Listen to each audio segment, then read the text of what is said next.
నేను ఈరోజు మీతో షేర్ చేసుకునే విషయం ఏంటంటే, మనం బ్లౌజ్ హ్యాండ్స్ జాయింట్ చేసిన తర్వాత సైడ్ జాయింట్ చేస్తాం కదా, ఇట్లా ఖర్చు కనిపించకుండా కుట్టాలంటే మనం ఎలా కుట్టాలంటే, ఇదిగోండి ఫ్రెండ్స్, పై వైపుకి ఇలా కుట్టాలనుకున్నప్పుడు మనం ఖర్చు ఒక 1/2 ఇంచ్ ఎక్స్ట్రా తీసుకోవాలి. అంగుళన్నర పెడతాం కదా, అప్పుడు 2 అంగుళాలు ఖర్చు పెట్టాలి.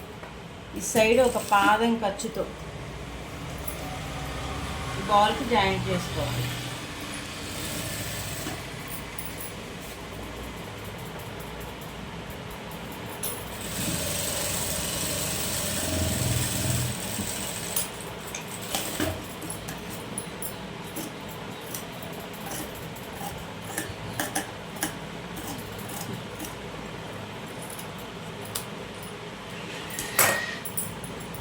తర్వాత మనం దీన్ని రివర్స్ చేసుకున్నప్పుడు ఖర్చు మొత్తం లోపలికి వెళ్ళిపోయింది. మనకి ఇంకా గుచ్చుకోవడం కానీ పీసులు లేకపోవడం కానీ జరగదన్నమాట.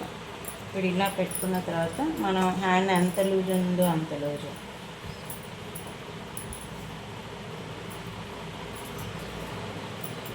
చూసుకొని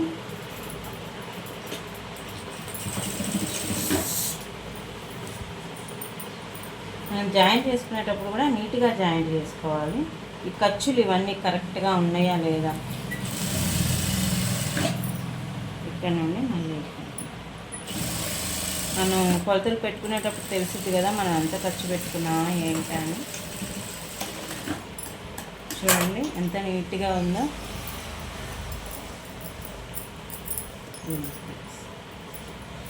మనం ఎప్పుడైనా జాయింట్ చేసినప్పుడు ఈ జాయింట్ దగ్గర ఈ ప్లస్ మార్క్ అనేది రావాలి. ఈ ప్లస్ మార్క్ అనేది రావాలి. ఇలా వస్తే మనకి బ్లౌజ్ ఫిట్టింగ్ నీట్గా ఉంటుంది, ఫిట్టింగ్ కూడా కరెక్ట్గా సరిపోతుంది. ఫ్రెండ్స్, ఈ టిప్ కనుక మీకు నచ్చినట్లయితే లైక్ చేయండి, షేర్ చేయండి, సబ్స్క్రైబ్ చేయండి. Thank you friends.